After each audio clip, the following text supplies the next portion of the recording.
Hello everybody, welcome back to the FM24 Youth Academy Challenge with Folkestone and Victor, and there has been quite a lot of change since the last episode, including the start of the Premier League season. We are 16 games into the season. We're going to be having games 17 and 18 in this episode today. But yeah, backroom staff changes, some player injuries, and another formation.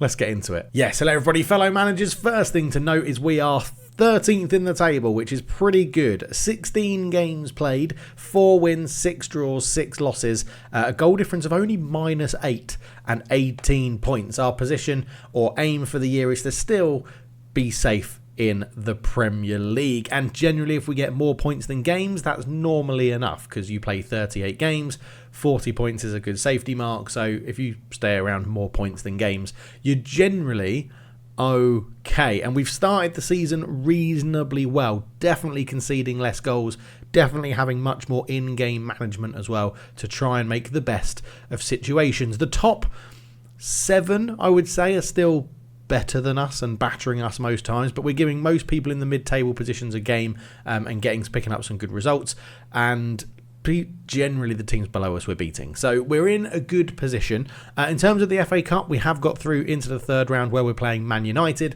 who knocked us out in the Carabao Cup in the 4th round. We got through the 2nd and 3rd rounds in the Carabao Cup, both on penalties, and then drew Man United, who beat us. So we're probably going to lose to them again in the FA Cup, but I'm not too worried. The cup competitions aren't a focus for us at all at the moment. That's an update of how the season is going in terms of competitions. Big staff news. Liam Delap left us to go to Derby County to be their manager, which, whilst I'm quite happy for him, I'm also very annoyed because we made him the staff member he is right now. I don't know what prompted Derby to go for a head of youth development as manager, but he is very good. We are going to keep him on the staff shortlist in case he ever becomes available again, because he was starting to bring through some very, very good players. And yeah, I would say we're going to miss him. We've definitely replaced him with someone attribute-wise who's better, personality not quite as good, but a higher reputation. And that man is Richard Hares, I think is how you'd pronounce his name. His hair, yes.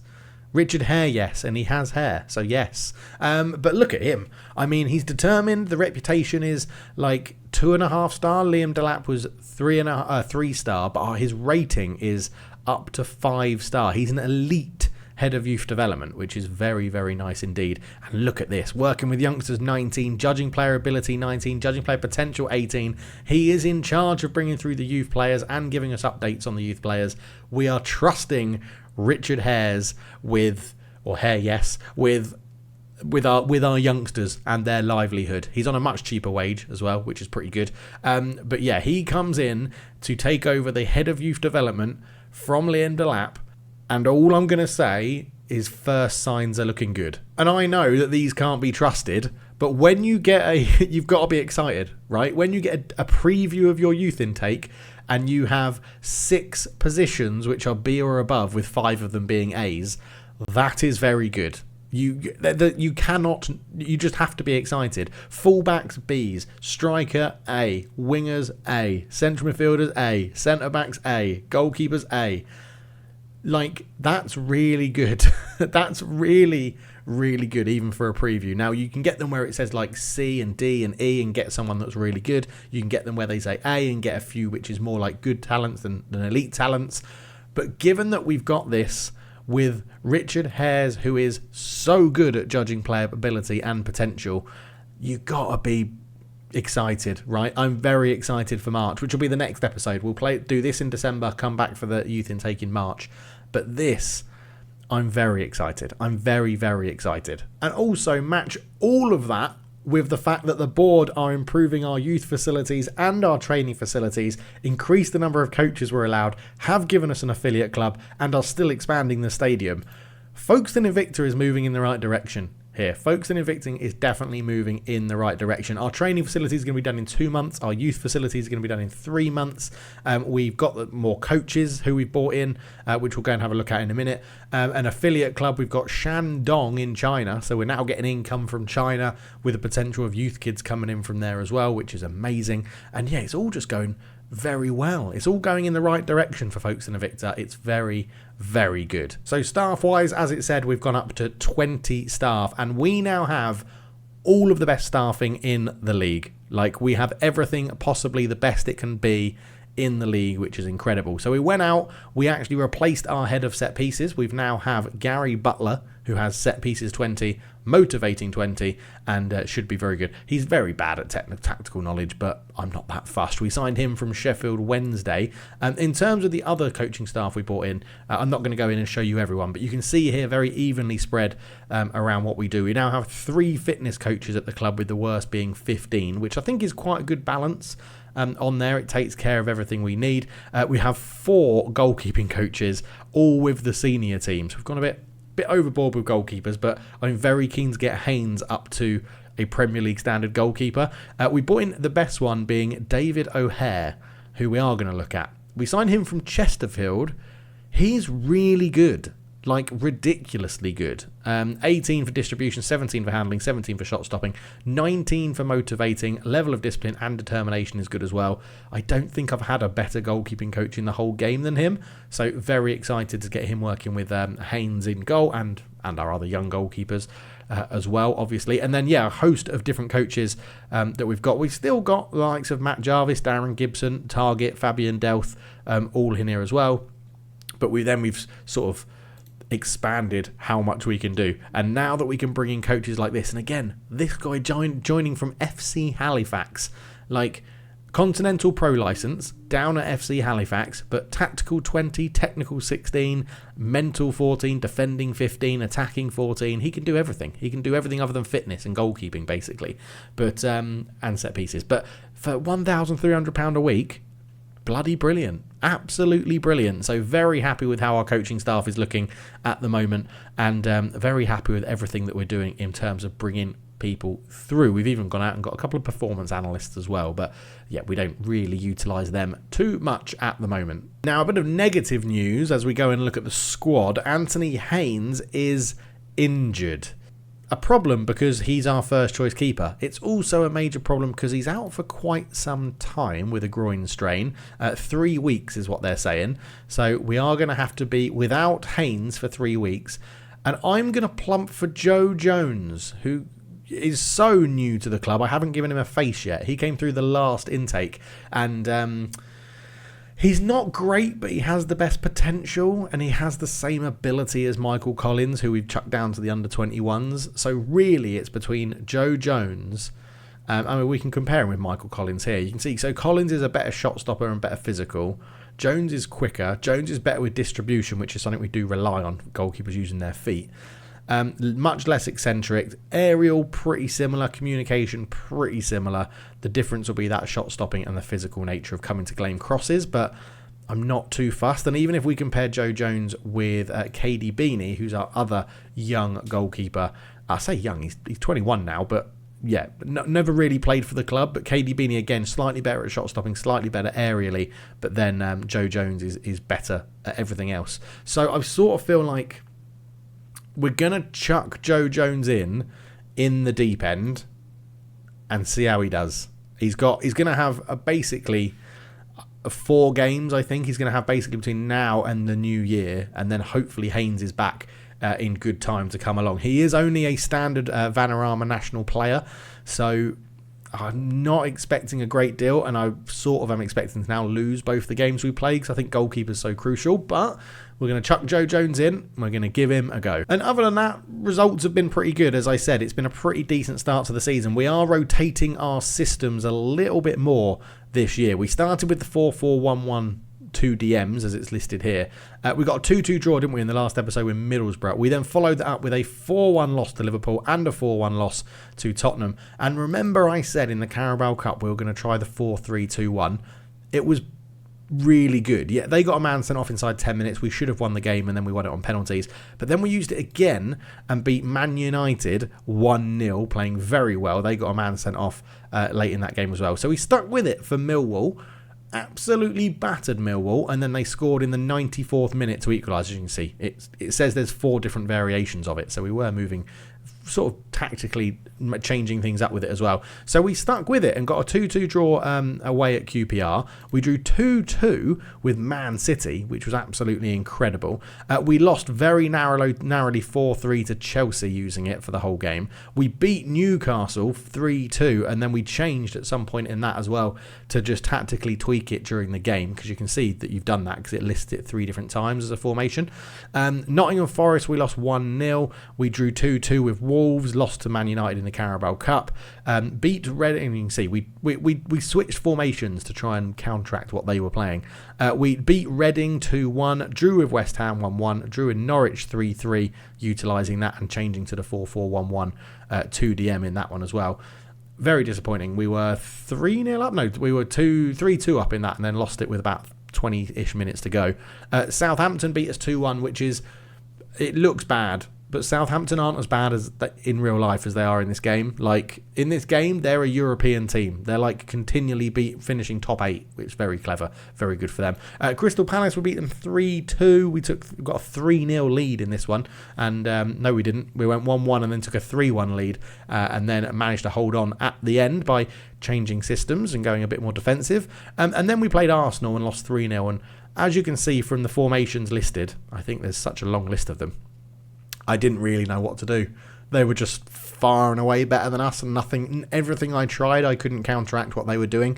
They play a very irritating, I tried to match them at one point with the 4-2-4. They play a very irritating 4-2-4 and have some absolutely outlandish players in their team as well. So, they're looking top. So we're not challenging the upper echelons of the league, but we are sort of muddling our way around mid-table, which for the moment, for a couple of seasons, is absolutely fine.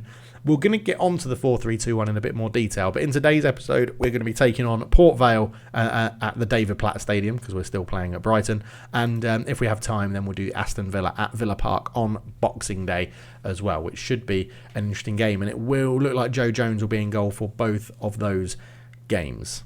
So looking at the tactics, the 4-3-2-1, one of the big things I really like about the 4-3-2-1 is that we sometimes very obviously leave Johnson or whoever's in the middle very isolated with a lot of work to do. But I was chatting about this on stream, and this system is so well balanced in terms of how it works.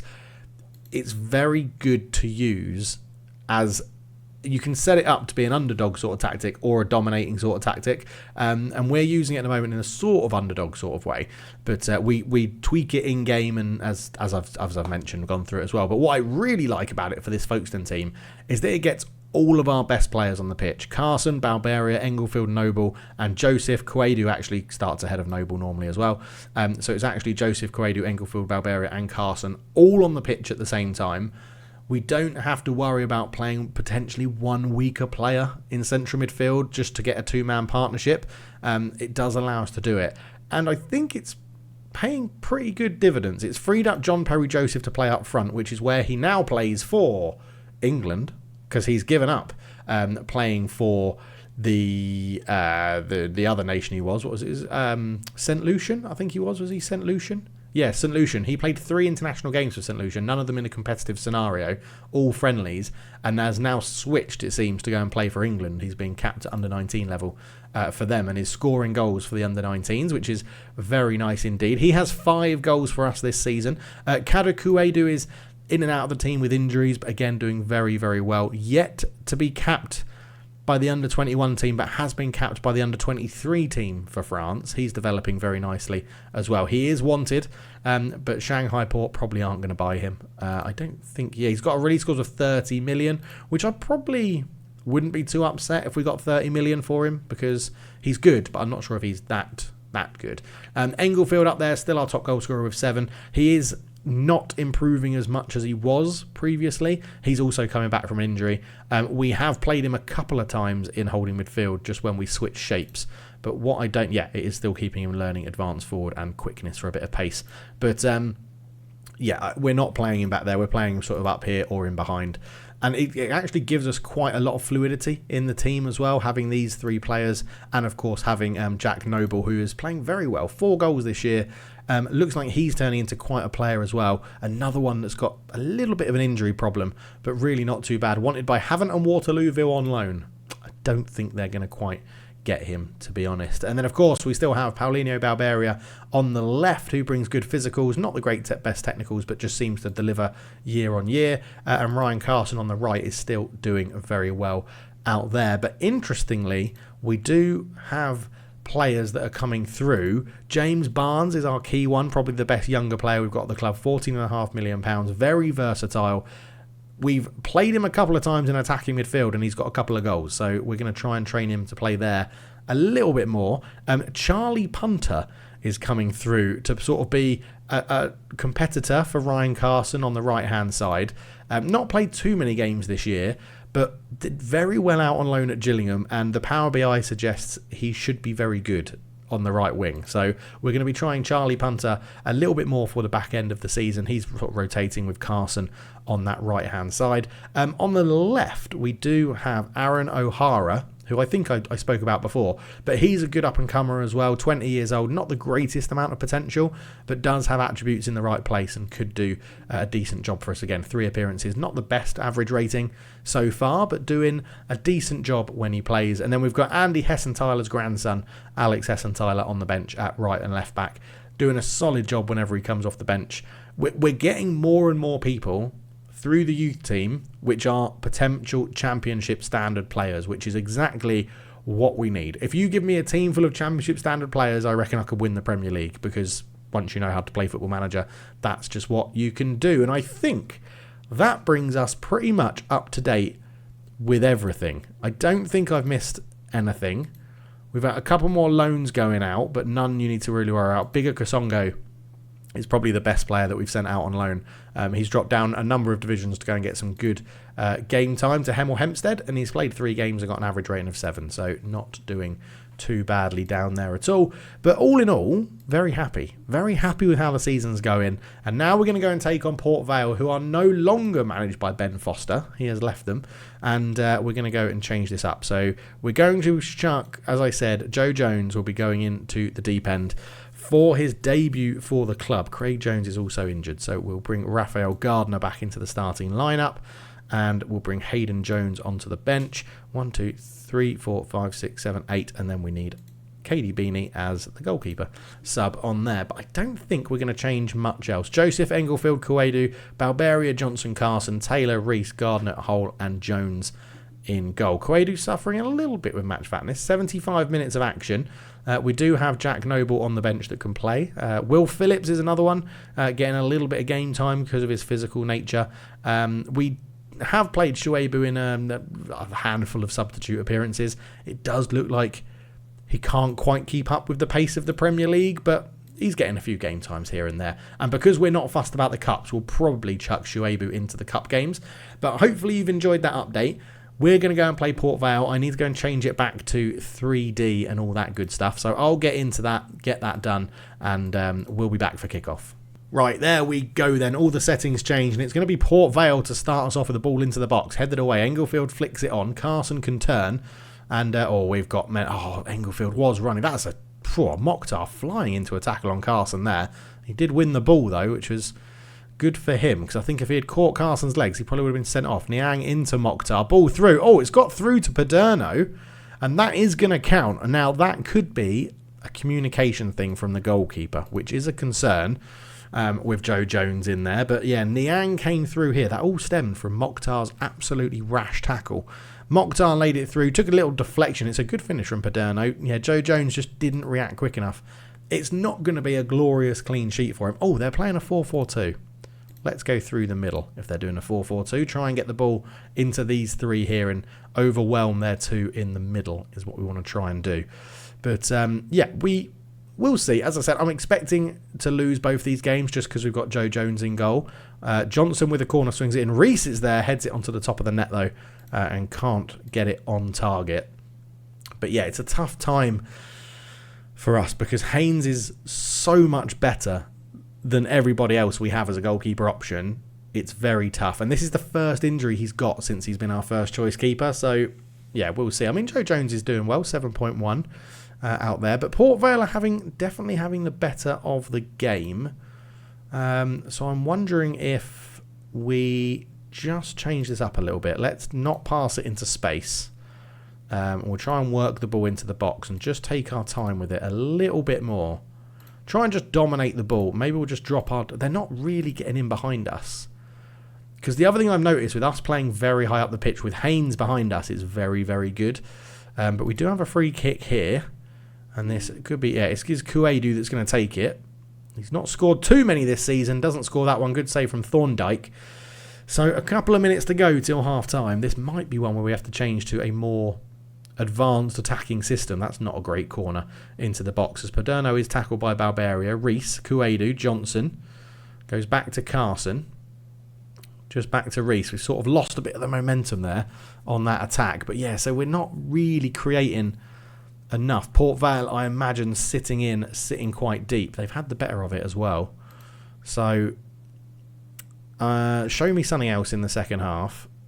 We'll pump our fists and say you weren't that bad. Balberia is frustrated. Now, we have changed his frustration, but I don't like it when players don't... we're going to just make one change we're going to make. We're just going to switch these two over. Just see if we get a bit more joy with that. But, yeah, I don't like it when players don't react well at half-time. So we're going to see how this goes. We're going to demand more from them.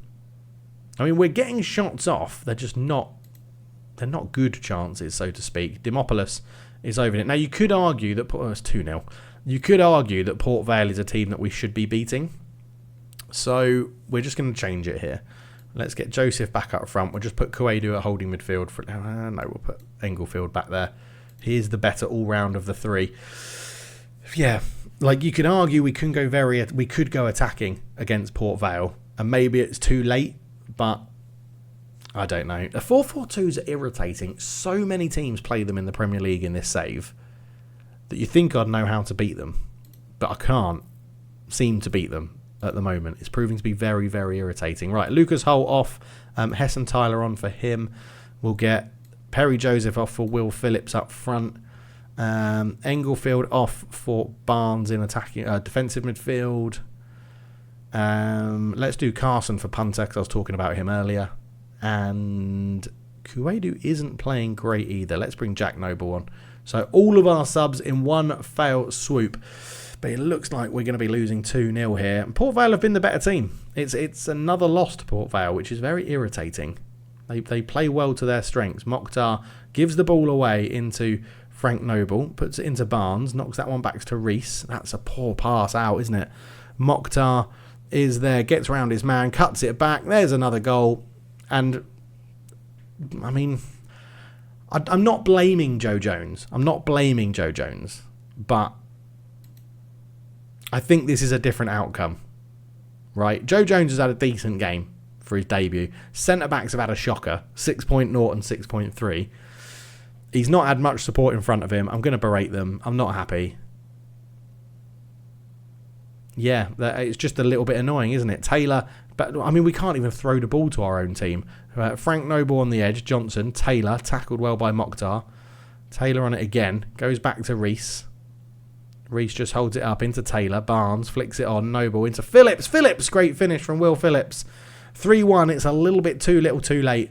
As, we are not selling out Brighton Stadium, are we? Bloody hell. Loads of empty seats. But a good finish from Will Phillips. We do get to see a goal in this first game for us. Good touch. Good finish. But yeah, we're just not... We haven't been at the races today. I'm not going to give up on the system and the tactics and the tweaks and stuff that we make, as Hess and Tyler gives it to Johnson, into Barnes. Hess and Tyler, Johnson. A little bit touch wide. Back to Hess and Tyler. Loops across in. Goal! Jack Noble's got one. It's 3-2. It's 3-2 with 3 minutes to go. We might not be out of this one yet. Hess and Tyler into Johnson. Maybe Port Vale have just sat back far too much and given us too much of the ball. Jack Noble rose really well. I think the cross was for punter at the back post. But 3-2. We've brought a little bit of entertainment to the game at the end of it as it's dying off. It makes the stats look a little bit more better. A little bit more respectable, I should say. But yeah, I feel like we could have attacked Port Vale from the off. Maybe I was being a little bit too respectful of them. And we could have chucked a few more people forward. But I'm going to say I'm not happy. It does seem to be bigging people up a little bit. But I think we've got a week's time until we play Aston Villa, who are mid-table. I mean, Port Vale are only just below us, so it's not dreadful. But if you do one thing, just while we're on this page, look at our goal difference. -9. The teams around us, 14, 18, 17, 27. Leicester will be fuming, by the way. 9 points deducted for administration, and they've actually started the season all right. If they wouldn't be in the relegation zone if they didn't have those 9 points. So, and I sort of feel bad because they bought our third choice goalkeeper from us last year. And not for a lot of money, but it definitely would have contributed to their administration. But yeah, Jones make his debut. He did all right, didn't he? He did all right. We're just hoping that Haynes is back as soon as possible. When can I put him on general rehab? I can't just yet. But yeah, we'll wait and see. Right, we'll be back for the Villa game. Let's do 2 games in an episode. We're here to take on Aston Villa in the second game of the episode, you lucky people. Danny Taylor, by the way, is improving a lot. Like, he's still only a League One player, but potentially Premier League standard player, is coming along nicely. Easily our best right back at the club. And yeah, he's doing very well. Little side note there, I was just reminded of it. We don't have Anthony Haynes back as expected. He's not ready for this game. But yeah, let's see. I can't remember what Aston Villa play. And what I should have done is gone one more game and played the Port Vale game on camera, because then we would have had Leicester. It would have been Aston Villa and Leicester, which is 2 very winnable games, because Villa are mid-table. I guess Port Vale was a winnable game as well. But yeah, Leicester would have been a good one. So see, they say we should be starting Michael Collins. They're playing a 3-4-2-1, apparently, which is... that could be problematic. If we line up, I think we're going to have to play the 4-3-2-1. No, the 4-2-3-1. I think we're going to have to play. Because that'll allow us to ping their wing-backs back and have 2 holding midfielders to deal with this ramshackle of a system. I'm worried that this shape against that is going to be a bit of a problem. It depends how we can get high up the pitch and pin them in. It might work. But I think we're better off potentially starting with the 4-2-3-1 and seeing what we can do. And I'm going to make the bold call of dropping Englefield for this one. And we are going to start Robert Murray in there. Because as much as he's got his detractors and his haters in the chat, we are starting to phase him out. He's just not... He doesn't need to be completely phased out at the moment. So it's okay. It's okay. Take more risk. Cut across from the byline. Cut inside with the ball. Shoot less often. Stay wider. Yep, lovely. I might add get further forward. Yeah, let's get further forward as well, because we'll change them from wing backs to full backs. So we're just going to encourage them to get up the pitch as well. But I think that's the only change we're going to make. I don't think there's a need to change much else. Is anybody back? No, Craig Jones is also still injured, which is a big loss as well. Craig Jones is very good at the back for us. Like, he's tall, he's good mentally, he's pretty good technically for a defender as well. So yeah, he's a big loss as well. So we do have to be aware of that. We are not at full strength, although we do still have a pretty decent squad. So we're going to go for the 4-2-3-1 to start. We're going to make sure that we don't let their team play, actually, at all out from the back. That's what we're going to do there. We're going to leave these guys. Should we do their goalkeeper as well? Yeah, let's do their goalkeeper as well. Really put pressure on their back. Well, their defensive players. If they can't build up through their wing backs, we should be okay. We should be able to stop them playing. But we have different systems we can flex to and be very flexible with. So we're going to go for it and see how we get on. Ollie Werner is their manager. Let's say, yeah, I'm going to say I expect a win. We've got to keep talking to these players like we're winners, and they've got to turn this around. So this suits Balberia. This system suits Balberia and Carson a bit better on the wings. So I'm hoping that we can see that today, as we do get a highlight straight from kickoff, which is never great, to be honest. It's absolutely pissing it down in Birmingham. Standard. I used to live there for a good 4 years, as it goes out to Hamdan into Martinez. Hamdan on it again. These are the people we don't want them to allow to get on the ball too much. That is not tracking very well, is it? Hamdan Swings it in. Hadland's there over the bar. I'm just wondering, do we get these boys to actually just mark the wing backs and really try and keep them out of the game? I think we'll try it. Let's go for it and just see if it works. I'm not normally a man marking sort of manager, but we're going to see how this one goes. We'll give some encouragement off the bat as well, just to see if we can get out there and get the boys up for this one. But it's a really attacking shape. This is a very, very attacking shape. So I wouldn't necessarily go for that. Well done, Jones. Good catch, and he falls to the ground just to make sure that no one nicks it off him as well. Throws it out to Taylor, into Reese. Reese is there again. Reese, where are you going? Murray. Taylor into Murray. Let's see, we had runners there in behind. Now we do find Carson down the line. We're in behind the wing backs here. Carson puts it in. Joseph with a header hits the bar. That's it. If we can get in behind those wing backs. I do think pass into space probably isn't the best. And we're not going to commit people. No, I do want to commit people into the underlap, don't I? Because I want to overwhelm their two in midfield. But I sort of feel like that's the way to go against this system. There's not going to be space in behind them. So we need to have a bit more of the ball and maybe potentially be a bit more patient with it to try and get through. So half an hour gone away at Villa 0-0. We've had the better XG. They've had more shots on target. Joe Jones on a 7. Obviously his potential is shining through. Free kick in towards Taylor. Heads it over the bar. Not a bad effort. Ollie Werner is asking for more from his team, it says down there. Free kick for Villa. Martinez. Hawkson into Robert. Stojovic ball through. Martinez, he's put it wide. Was he offside? He wasn't. He was onside and he's missed a glorious chance for Villa there. We've still got the better XG in the game. There is going to be a highlight before half time. Oh, Carson, you dick. He's been sent off for a handball. He's been sent off for a second yellow card because he's handballed. What a muppet. Right, well, Kuedu, you're going to have to do the tracking of the wing back, mate. I apologise, but we need to stop them from playing. We really do. Okay, pretty even game. We're now down to 10 men. We can still get a result. Come on. Pump the fist. I still believe. And I still believe. So get out there. Get that win. Come on. Or get the draw. Even just get the draw. Doesn't have to be a win. They're now playing a deep lying forward. So they're going to rely on Hadland to be their main sort of goal scoring threat. Could drop to a more defensive shape. But I've not seen, touch wood, much from Villa suggesting that we need to change anything. Kuedu just moving slightly over to the right should still give us the shape we need. And we do have decent subs as well. But it's a corner to Villa. Sure, here's Thiago. Here's Nshea. Robert. Thiago. It's bobbled in the net. It's not even a good goal. Referee's checking it. It's an own goal from Taylor.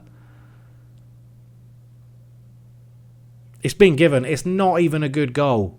It's not even... Danny Taylor, who I've bigged up before the game, it's sort of bobbled off his arse or his foot. He's just gone to block it. Joe Jones can't do anything about that. Right. That is a little bit of a pain, isn't it? Englefield up front. Jack Noble on for Kuedu. Balberia's not having a good game either. It's a 6.3 for Danny Taylor. After I was bigging him up, no end, it's a 6.3. So Robert Murray can drop back down there. Barnes comes on. Oh, it's unfortunate because we've had all of the second half momentum as well. Look at that. All of the second half momentum up until that point.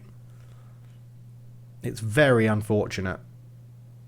15 minutes to go. We are just about to have a highlight, but I'm going to make the changes I want to do anyway. Johnson off for...